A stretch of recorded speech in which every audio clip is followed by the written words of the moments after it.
फसल पक गई है, काट दे बेटा, क्यों हर रोज टाल तू देता। बापू, मैंने हरी को कहा था, उसने मुझे कल के लिए कहा था।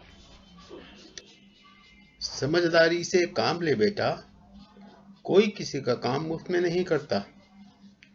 दूसरों के भरोसे कब तक रहेगा, आस लगाकर कब तक जिएगा।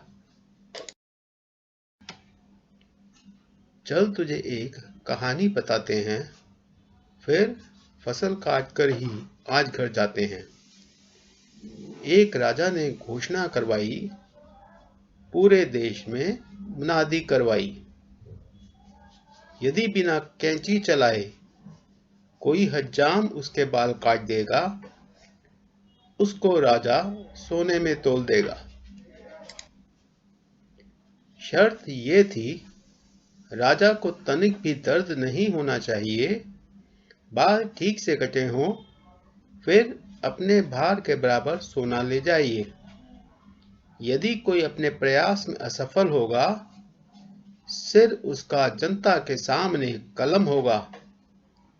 देश के सभी हज्जाम चुप्पी साध गए, मुमकिन नहीं है ऐसा, सब यही मान गए।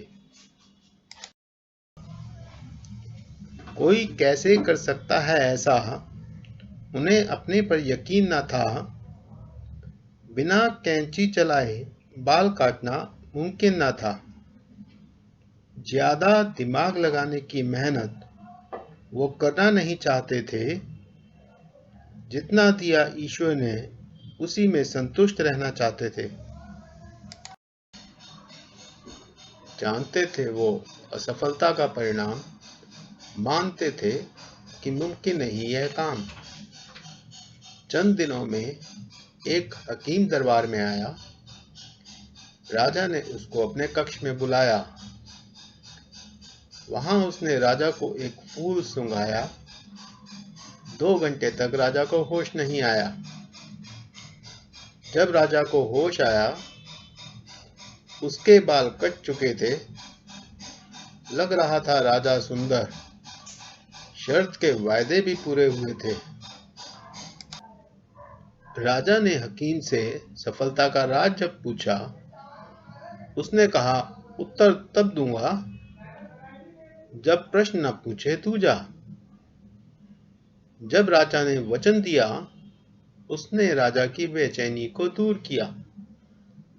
आपने सिर्फ हज्जाम के लिए थी मुनादी करवाई, मैं तो हकीम हूं, इसीलिए चला आया हूं साई।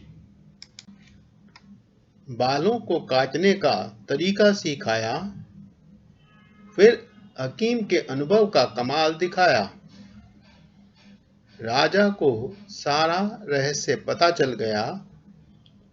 हकीम को तोल बराबर सोना देकर विदा किया। सिर्फ मेहनत और सूझबूझ से ही यह कमाल हुआ। खुशी मिली हकीम को, वो माला माल हुआ। माना बिना मेहनत के कुछ नहीं मिलता, पर समझ के साथ मेहनत से और अच्छा फल है खिलता। आज ही पकी फसल काटते हैं बेटा, दूसरों के भरोसे कल पर ना टालते बेटा। कल पर कभी भी भरोसा ना करना, आज और अभी पर ही यकीन करना।